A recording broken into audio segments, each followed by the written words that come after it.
Are you struggling with a nagging cough, sore throat, or a stuffy nose? I've got a powerful natural remedy that can help you feel better fast. First, we'll need 1 lemon, which we'll slice up, peel and all.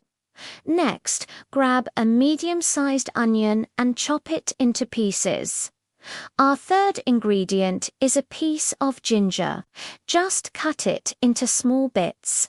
Then, take 3 cloves of garlic and crush them well. Lastly, we'll use 2 small cinnamon sticks. Now, let's put it all together. In a pot, combine the lemon slices, onion, ginger, garlic, and cinnamon sticks. Add 2 cups of water and bring it to a boil for about 10 minutes. After that, strain the mixture into a cup. For a little sweetness and extra soothing power, stir in some honey. You can enjoy a warm cup in the morning and another at night. Here's to feeling better. Thanks for watching.